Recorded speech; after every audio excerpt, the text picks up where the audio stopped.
All right, 10.6, we're going to be going over graphing linear inequalities in two variables.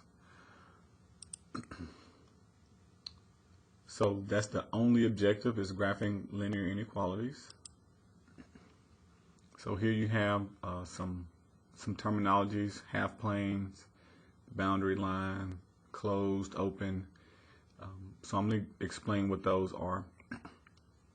Here you have an equation, and or inequality, actually, not an equation. Equation is with equal to. Inequality is when you have less than, greater than, less than or equal to, greater than or equal to symbols. Down here at the bottom, they explain there's two methods, and the way you graph your line is either going to be dashed or a dotted line. That's if you have less than or greater than. And then if you have the equal to, the line underneath it, then you're going to have a solid line. So up here, when we had equal to, they graphed a solid line. And then up here, when they did not have equal to, we graphed a dotted line. It's the same equation. There's two methods.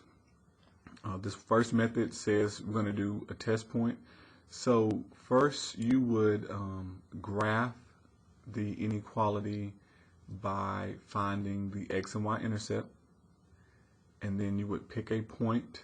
So namely, 0, 0 is the easiest thing to pick. Okay, so if we find the x and y intercepts and we plot them and we draw this line, then we're going to pick a point that's on one side of this line. So this line has two sides, the upper side and the lower side. 0, 0 is the easiest one to test, so normally we use 0, 0.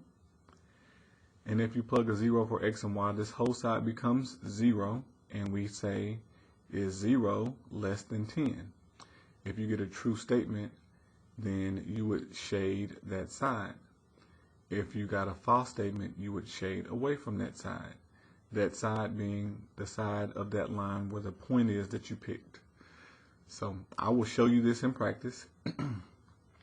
Method 2 will solve the equation and graph it in y equals form.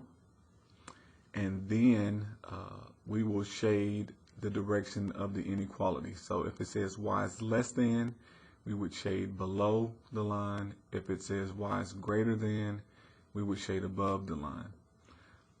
Both methods have their perks. Sometimes the intercepts is easier.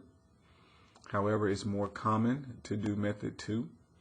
And so when we start doing examples, I will do a couple to show you method 1, and then I will show you the remainder of them using method 2. And the best thing about method 2 is that you can also check your work with a calculator, so long as y is involved in the equation. So here you are provided with some examples, which I'm going to do some for you here shortly. Just more examples. I don't think there's any more terms. You do want to be mindful of horizontal line. You would just shade up or down. This says y is greater than 1, so the calculator can still handle horizontal lines.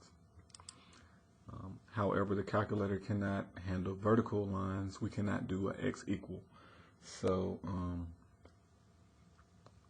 we would have to do these by hand and just graph a vertical line, and then you would graph less than x, so that would be the left side.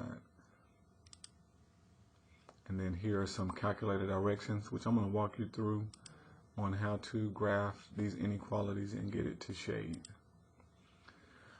Only thing about graphing that it will not do, it will not tell you whether the line is solid or dotted, dashed. You will have to know that from the inequality symbol. And then once you know that, you can pick out the correct graph.